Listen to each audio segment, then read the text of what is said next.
एक योद्धा जो सदियों से अपनी पहचान छुपाकर शांत बैठा था, लेकिन जब स्वर्ग के देवताओं ने एक ऐसी तिलिस्मी मशीन बनाई जिसने हर जीव की तकदीर को अपना गुलाम बना लिया, तो उस योद्धा को फिर से अपने हथियार उठाने पड़े और आना पड़ा अपने उस मंकी किंग वाले अवतार में। लेकिन उसे अंदाजा नहीं था कि मुकद्दर की इस जंग में उसका सामना ऐसे देवताओं से होने वाला था जिनसे जीत पाना उसके लिए नामुमकिन हो जाएगा। मगर जब इस जंग में उसने अपनों को खोया तो उसके अंदर दधक गई वो आग जिसके आगे वो देवता भी कांपने लगे। ये कहानी है उस अमर योद्धा की जिसका नाम था सुन वुकोंग।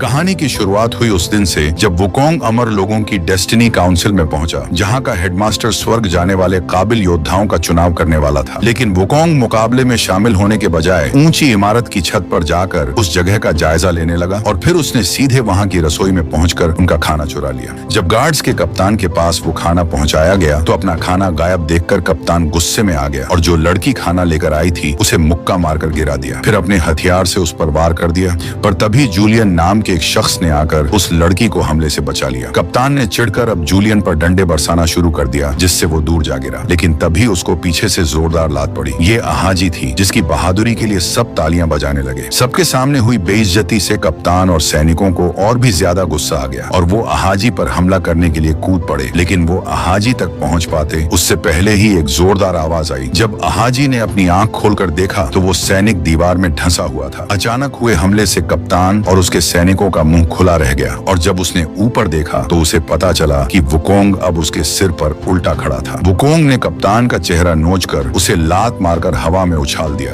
हालात बिगड़ते देख और भी सैनिक वहां आकर वुकोंग को घेरने लगे। वुकोंग ने अपने सिर को जोर से हिलाया और उसके कान से लावा निकलने लगा। ये लावा उसके जादुई हथियार एक दहकती छड़ी में बदल गया। जैसे ही सैनिकों ने धावा बोला, वुकोंग ने अपनी छड़ी से आग का ऐसा विस्फोट किया जिससे सारे दुश्मन झटके से पीछे जा गिरे। जब स्वर्गीय सेना की जनरल को इस भयंकर लड़ाई की खबर मिली तो उसने अपने सबसे खास योद्धा थिएन को आदेश दिया कि वो जाकर वुकोंग को काबू में करे। वुकोंग अब उन जमीन पर पड़े सैनिकों को देखकर मुस्कुरा रहा था, पर तभी थिएन के उड़ते हुए खंजरों की आवाज सुनकर वुकोंग थिएन की तरफ मुड़ा। लेकिन थिएन ने बिना कुछ बोले अपने खंजरों से उस पर हमला कर दिया। उसके अनगिनत धारदार हथियार हर दिशा से वुकोंग पर वार करने लगे, लेकिन उन वारों को वुकोंग ने अपनी फुर्ती से आसानी से रोक लिया। जब थिएन को सीधा हमला करना मुश्किल लगने लगा तो ब्लेड मास्टर ने खंजरों से एक खौफनाक बवंडर बना दिया। इस तूफान से निकलने का कोई रास्ता न देख वुकोंग ने अपना डंडा जमीन पर मारा और उसे अपनी शक्तियों से आग से धधका दिया, जिससे उसकी छड़ी का आकार इतना बढ़ने लगा कि वो छत तक जा पहुंची। फिर वुकोंग ने अपने उस भारी हथियार को एक जोरदार लात मारी जिससे वो सीधा थिएन के बनाए उस तूफान को चीरते हुए उसकी तरफ गिरने लगा। थिएन जैसे ही इस हमले से बचा, वुकोंग ने वो विशाल छड़ी पकड़कर उसकी तरफ घुमा दी। थिएन हवा में छलांग लगाकर फिर से बच निकला, लेकिन अब वो खतरनाक हमला अहाजी की तरफ बढ़ रहा था। वो अहाजी को रास्ते से हटने के लिए चिल्लाने लगा, लेकिन अहाजी बिना किसी परवाह के वहां खड़ी रही। तभी अचानक वो डंडा एकदम से रुक गया और ऐसा लगा जैसे अहाजी ने सिर्फ एक उंगली से उसे रोक लिया हो। लेकिन दरअसल वहां एक और शख्स मौजूद था जो लड़की को बचाने के लिए उस हमले को रोके खड़ा था। अहाजी ने उसे अर्लेंग नाम से पुकारा। इसके बाद अर्लेंग ने वुकोंग का डंडा जमीन पर दे मारा और अपने ताकतवर दिव्य शक्तियों वाले हाथ को पीछे करके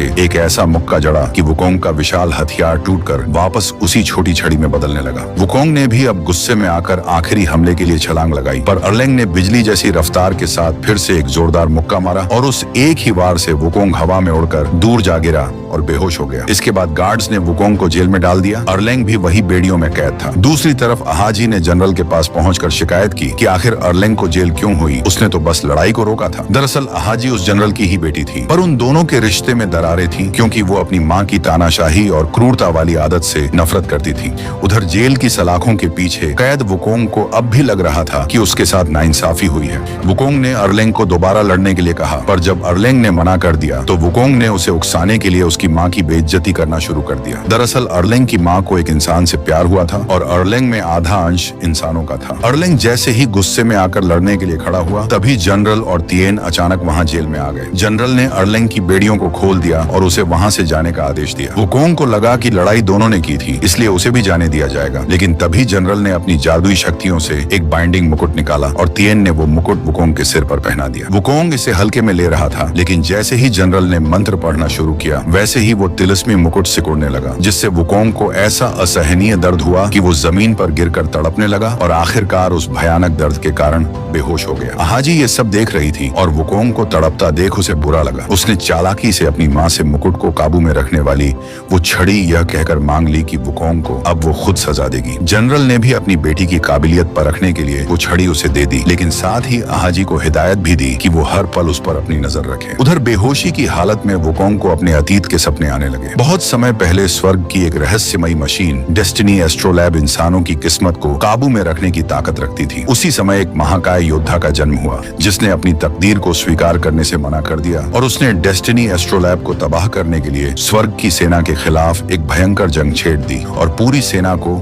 घुटनों पर ला दिया। लेकिन आखिरकार अपनी पूरी ताकत लगाकर स्वर्गीय सेनाएं उसे मारने में कामयाब रही और उसके शरीर के टुकड़ों को पूरी दुनिया में बिखेर दिया, जो आगे चलकर फ्लावर माउंटेन बना। उसके हार्ट स्टोन से मंकी डीमन पैदा हुआ, लेकिन डेस्टिनी एस्ट्रोलैब ने उस योद्धा का अंश भांप लिया और पूरे फ्लावर माउंटेन को तबाह कर दिया। पर वो मंकी जिंदा बच गया था। एक बूढ़े देवता ने उस पर रहम खाकर उसे मौत के मुंह से बचा लिया और उसकी सारी शक्तियों को एक इंसानी रूप के भीतर कैद कर दिया, ताकि उसे बाकी देवताओं के गुस्से से सुरक्षित रखा जा सके। उस बूढ़े देवता ने उसे वुकोंग नाम दिया। वुकोंग ने कसम खाई कि वो स्वर्ग से अपना बदला लेगा और डेस्टिनी एस्ट्रोलैब को तबाह कर देगा, ताकि सभी इंसानों को उनकी किस्मत की जंजीरों से आजाद कर सके। उसी वक्त जनरल अर्लेंग को समझाती है कि उसकी इंसानी भावनाएं ही उसे अपनी तीसरी आंख खोलने से रोक रही हैं, जो उसे अपार और विनाशकारी शक्तियां दे सकती थी। अपनी माँ और अहाजी के लिए अपने प्यार को हमेशा के लिए भुलाकर ही वो सच में एक ताकतवर देवता बन पाएगा। जब वुकोंग की आंख खुली तो उसने खुद को अहाजी के सामने पाया। उसे लगा कि वो अब आसानी से उस मुकुट को हटा लेगा, लेकिन जैसे ही उसने कोशिश की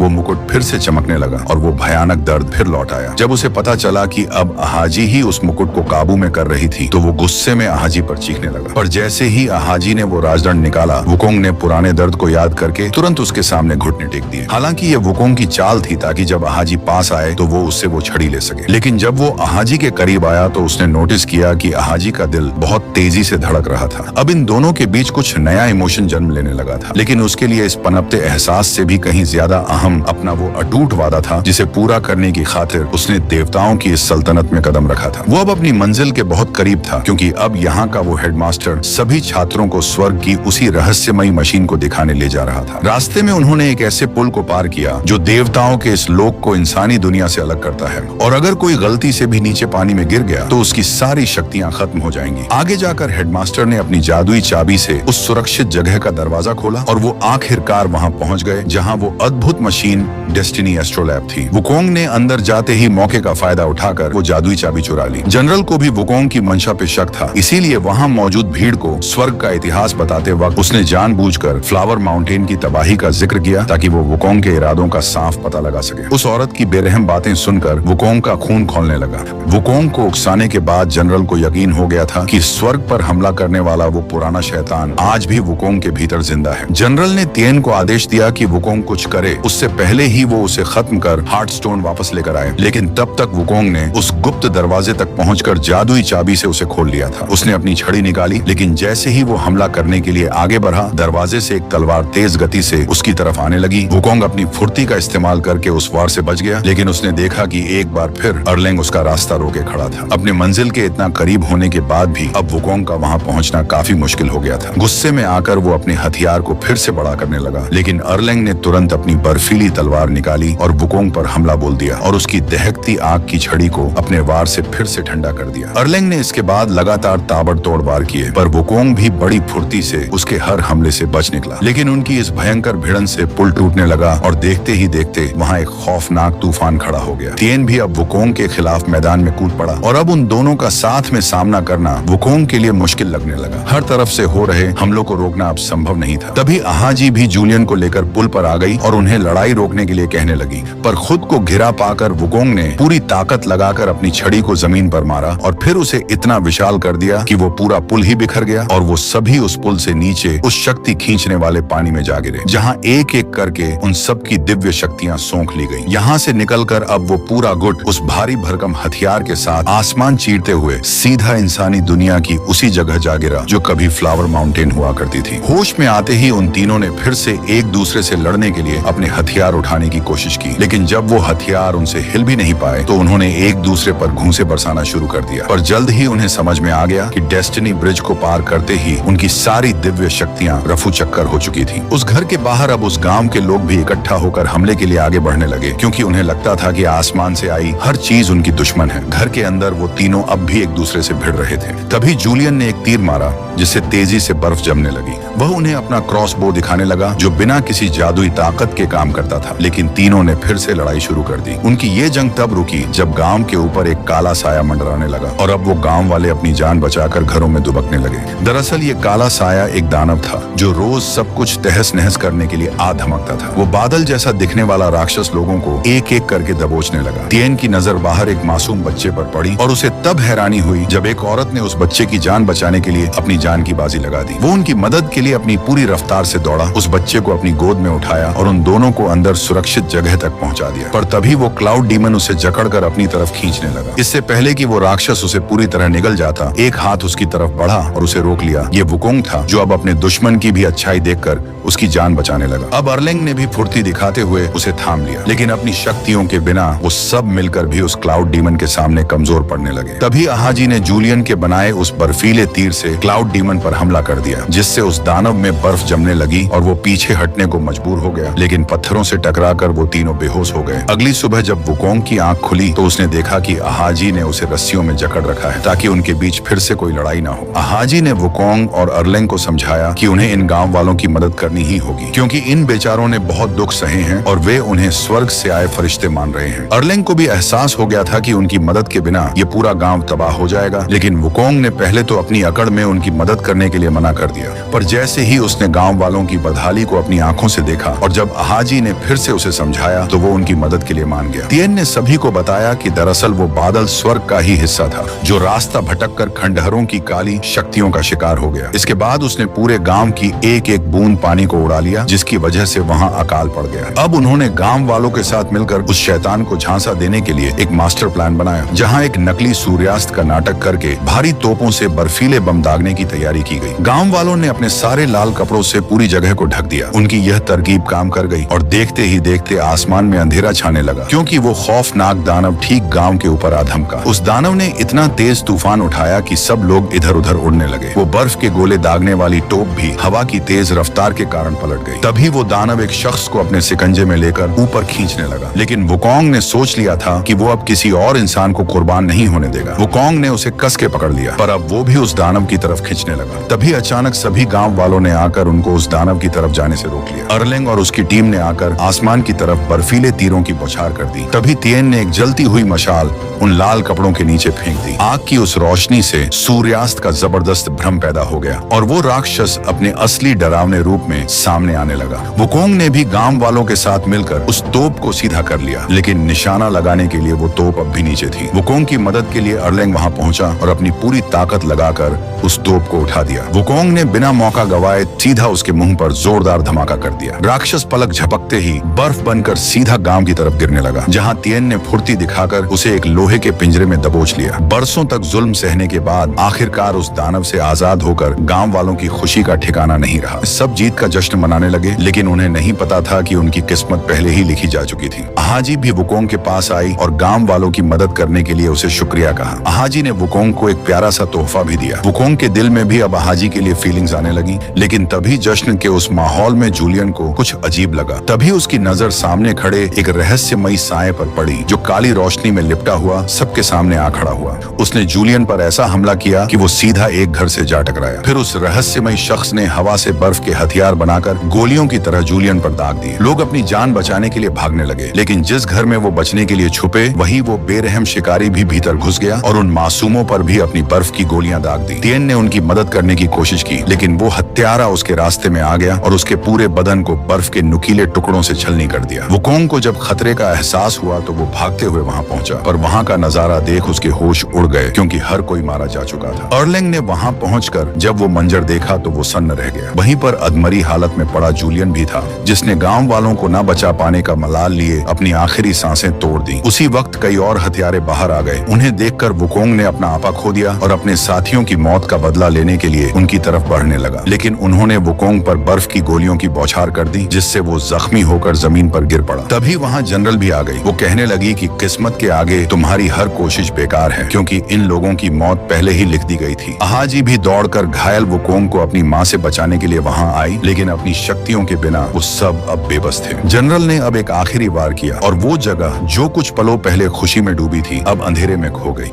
कुछ दिनों बाद जब अहाजी की आंख खुली तो वो एक काल कोठरी में थी, जहां अर्लिंग भी मौजूद था, जिसने अब स्वर्ग के उस क्रूर फैसले के आगे घुटने टेक दिए थे। वो उससे कहता है कि हमने किस्मत के खिलाफ जाकर बहुत बड़ी गलती की थी। वुकोंग जेल के सबसे निचले और अंधेरे हिस्से में बंद था, जहां वो नरक जैसी पीड़ा सहकर भी सिर्फ अहाजी के इंतजार में मौत को भी इनकार कर रहा था। जब अहाजी उसके पास पहुंची तो उसे देखकर इस भयानक हालात में भी वुकोंग के चेहरे पे मुस्कान आ गई। अपने दोस्त को दर्द से आजाद करने के लिए अहाजी ने पत्थर दिल बनकर से कहा कि वो उससे नफरत करती है और उनके बीच अब सब कुछ खत्म हो चुका है। वो उसे यकीन दिलाने लगी कि फ्लावर माउंटेन अब कभी नहीं लौटेगा और इस मुकद्दर की जंग को कभी नहीं जीता जा सकता। टूटे हुए दिल और गहरी मायूसी के साथ वुकोंग ने अब जीने की जिद छोड़ दी और वो धीरे धीरे राख बनकर हवा में उड़ने लगा। पीछे सिर्फ वो हार्ट स्टोन और अपना स्कार्फ छोड़ गया। अहाजी ने खुद से वादा किया कि वो अपने दोस्त का अधूरा काम पूरा करेगी और उस स्कार्फ को फ्लावर माउंटेन की तरफ फेंक दिया, जहाँ वो सीधे उस तहस हो चुके गाँव में जा गिरा। उसी वक्त अर्लिंग ने भी हार्ट स्टोन जनरल को सौंप दिया और अपनी सारी इंसानियत को भुलाकर अपने माथे की वो तीसरी आंख खोल ली, जिससे उसे असीम शक्तियां मिल गईं। उधर उस बूढ़े देवता ने उस स्कार्फ को थामा और उस नर्क जैसी जगह में वुकोंग को पुकारा। वुकोंग को लग रहा था कि अब उसके पास कुछ नहीं बचा, लेकिन तभी उस बूढ़े ने सच्चाई का खुलासा किया। उसने बताया कि भले ही वुकोंग ने हार्ट स्टोन खो दिया, पर इसी वजह से अब वो अपने उस इंसानी शरीर के बंधनों से आजाद हो चुका था और अब अपना असली रूप ले सकता है। अब फैसला उसे करना था कि वो इस लिखी हुई तकदीर के आगे झुकेगा या अपने दिल की आग से इसे राख कर देगा। वुकोंग ने जमीन में गड़े उस हथियार को पकड़ा और उसे एक बार फिर दहकती आग की लपटों से रोशन कर दिया।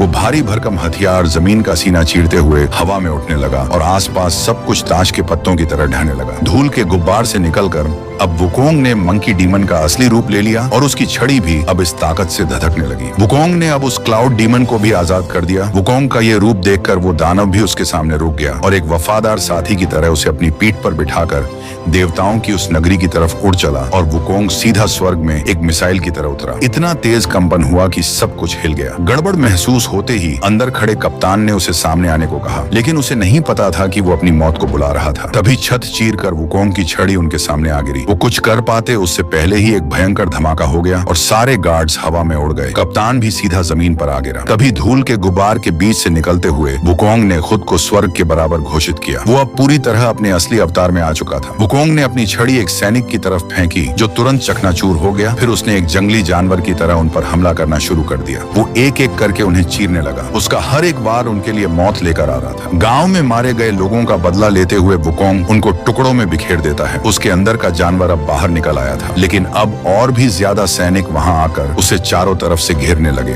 पर तभी उन सैनिकों को धूल बनाते हुए तिएन भी वहां वुकोंग की मदद के लिए आ पहुंचा। अब उन दोनों की फुर्ती और ताकत के आगे वो पूरी सेना भी कम लगने लगी और वो सैनिक चंद पल्लों में ही खत्म होने लगे और वो पूरी सेना धूल में बदल गई। उसी समय अहाजी ने भी मौका देखकर अपनी माँ के इरादों को नाकाम करने के लिए डेस्टिनी एस्ट्रोलैब पर वार कर दिया, ताकि वो उसे हमेशा के लिए खत्म कर सके। जनरल के लिए वो मशीन अपनी बेटी से भी ज्यादा जरूरी थी। मशीन खराब करने से रोकने के लिए उसने अहाजी का गला पकड़कर उसकी छाती पर जबरदस्त ताकत के साथ वार किया। अहाजी दीवार से टकराती उससे पहले ही वुकोंग और तिएन दीवार तोड़कर कमरे में पहुंचे और वुकोंग ने अहाजी को पकड़ लिया। तिएन ने भी जनरल पर हमला कर दिया, लेकिन जनरल ने एक जादुई कवच बनाकर उसके सभी वारों को रोक लिया। तिएन ने अब अपनी सारी ताकत लगाकर आखिरी हमला किया, पर जनरल ने उन्हीं ब्लेड्स को वापस उसकी ओर फेंक दिया और फिर एक जवाबी हमला करके उसे एक दीवार पे दे मारा। जनरल का ये भयानक वार तिएन के लिए जानलेवा साबित हुआ और वो धूल बनकर इस दुनिया से गायब हो गया। अहाजी भी अब मौत के करीब थी। वो अब बस वुकोंग के साथ अपने आखिरी पल बिताना चाहती थी। दोनों ने आखिरी बार एक दूसरे को किस किया और अहाजी का शरीर धीरे धीरे हवा में गायब होने लगा। वुकोंग अब अपना सब कुछ खो चुका था। अपनी आंखों में आंसुओं के साथ उसने अहाजी का मुकुट उठाया और उसे अपने हथियार पर लपेट दिया। फिर सबकी मौत का बदला लेने के लिए वह जनरल की ओर बढ़ने लगा। जनरल ने अपने चारों ओर फिर से दीवार बना ली, लेकिन वुकोंग गुस्से में उस पर बार बार वार करता रहा। आखिरकार वो दीवार कमजोर पड़ने लगी और जब सारी ताकत लगाकर अपने हाथों से उसने दीवार को दो हिस्सों में तोड़ना शुरू किया, तो जनरल ने मजबूर होकर उन्हें बाहर टेलीपोर्ट कर लिया और अपने बनाए हुए ब्लेड से वुकोंग पर हमला शुरू कर दिया। लेकिन वुकोंग ने आसानी से उन सभी को रोक दिया। जनरल ने अब तब एक विशाल ब्लेड से वुकोंग पर हमला किया, लेकिन उसने फुर्ती दिखाकर अपनी छड़ी से उसके टुकड़े टुकड़े कर दिए। तभी अचानक अर्लिंग ने भी वुकोंग पर हमला बोल दिया। हमले से वुकोंग दूर जा गिरा। वो अब गुस्से में आकर अर्लिंग की ओर दौड़ा और उनके बीच भीषण लड़ाई शुरू हो गई, लेकिन अर्लिंग ने फिर से अपने वार से वुकोंग को पीछे धकेल दिया। फिर अर्लिंग ने एक वार से विशाल बर्फीला हथियार बनाया और उसे वुकोंग पर दे मारा और वो पहाड़ों की ओर धकेलता हुआ चट्टानों से जा टकराया। वुकोंग ने भी जवाबी हमला करके अपना हथियार अर्लिंग की तरफ फेंका, लेकिन अर्लिंग ने उसे रोककर उसकी छड़ी के टुकड़े टुकड़े कर दिए। अब वुकोंग ने अर्लिंग के हथियार को उन टुकड़ों से ढककर हवा में उछाल दिया और दोनों ने पूरी ताकत से एक दूसरे को एक मुक्का मारा, जिससे एक विशाल विस्फोट हुआ। जब धूल छटी तो अर्लिंग शांति से खड़ा था। दरअसल जब अर्लिंग ने वुकोंग पर वार किया तो उसके दिल में अहाजी की मौजूदगी महसूस की। उसकी मौत का एहसास करके अर्लिंग की इंसानी भावनाएं फिर से जाग गईं। अहाजी की यादों को छोड़ने से इनकार करते हुए उसने जनरल की कठपुतली बनकर रहने से मना कर दिया। अब जनरल ने अपनी जादुई शक्तियों का इस्तेमाल करके एक विशाल टाइटन बनाया ताकि दोनों को खत्म कर सके। वुकोंग ने जमीन पर मुक्का मारकर आग का एक गोला निकाला जो उसके हथियार में बदल गया। इसके बाद वुकोंग ने अपनी छड़ी को उस टाइटन की दिशा में फेंक दिया और उसके बड़ा होने पर उस पर छलांग लगा दी। वो अपने हथियार पर भागते हुए तेजी से टाइटन की तरफ बढ़ने लगा। वुकोंग को टाइटन की तरफ बढ़ता देख अर्लिंग ने भी दौड़ना शुरू किया और हवा में तैरते हुए पत्थरों पर छलांग लगाते हुए उस विशालकाय टाइटन की ओर बढ़ने लगा। उसी वक्त वुकोंग ने भी अपनी विशाल छड़ी के नीचे कूदकर उसे अपनी पूरी ताकत के साथ टाइटन पर घुमा दिया। अब उन दोनों ने एक साथ अपना आखिरी वार किया। अर्लिंग ने उस टाइटन के बीचों बीच भयानक मुक्का मारा और वुकोंग ने अपनी विशाल छड़ी से उसके सिर पर सीधा वार कर दिया। उस वार ने टाइटन के सिर के दो हिस्से कर दिए और उसके अंदर मौजूद जनरल भी उस ऊर्जा से फटने लगी। आखिरकार जनरल और डेस्टिनी एस्ट्रोलैब को खत्म करने के बाद वो दोनों फिर एक दूसरे के सामने खड़े थे। अर्लिंग ने वुकोंग को कहा कि इस बार अहाजी ने उसे बचा लिया, लेकिन अगली बार जब वे मिलेंगे तो उनके बीच मौत की लड़ाई होगी। इसके बाद वो दोनों अपने अलग अलग रास्तों पर निकल पड़े। अर्लिंग स्वर्ग की सेना का नया जनरल बना और वुकोंग ने उन सब लोगों को इकट्ठा किया जो अपनी किस्मत स्वीकार नहीं करना चाहते थे और देवताओं के खिलाफ एक ऐसा युद्ध छेड़ा जो सैकड़ों वर्षों तक चला। इसी के साथ फिल्म की कहानी का अंत हो जाता है। अगर आपको ये वीडियो पसंद आया तो इसे लाइक करें और ऐसी ही और मूवीज के लिए चैनल को सब्सक्राइब करना न भूलें।